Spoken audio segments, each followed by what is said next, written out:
Well, hello, everybody. I hope you are having a good day today and you are enjoying this walk with us through the book of John. It is my honor to be your tour guide as we go all the way to Easter. Man, we're getting so close. Today is John chapter 18, and this is the unfortunate chapter, one of the unfortunate chapters. It gets a little worse in the next chapter, but it is important for our faith.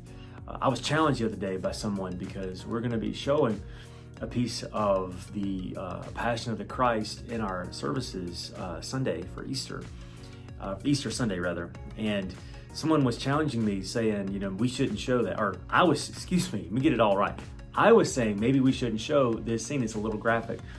And at the same time, this person was saying, but you know what? That's what Jesus was willing to do for our salvation. And maybe we shouldn't be so ashamed.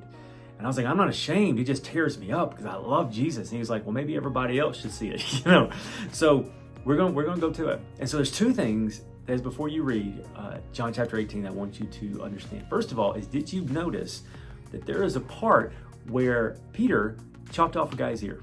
Did you ever notice that? His name was Malchus. He was with the people coming to arrest Jesus, and Peter grabs a sword. And here's the thing. You got to be pretty good at an aim cut off a guy's ear. So here's my thing. I don't think Peter was aiming for his ear.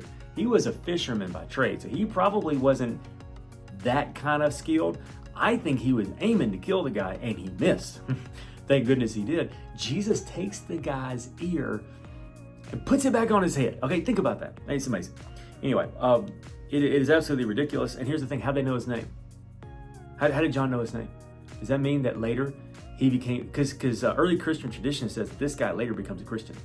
And so it's possible that the reason why they know his name is because he identified himself and he was like, look, dude, I'm the guy who has an ear. And, so that's kind of cool.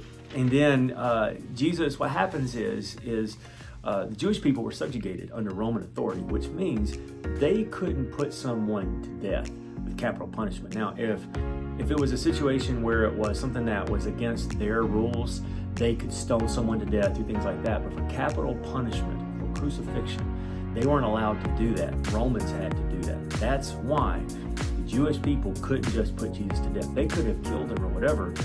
They didn't want to stone him. They wanted him to suffer.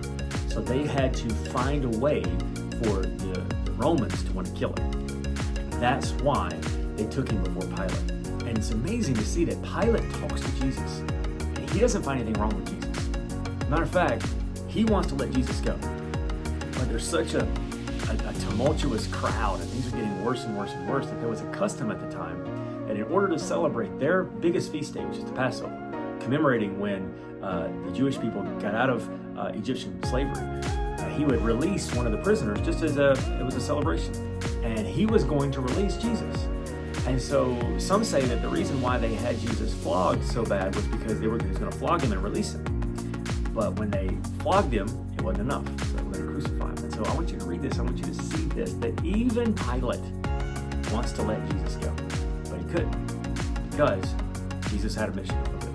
I hope you enjoy it. I'll see you tomorrow. It gets worse before it gets better, but it gets a whole lot better.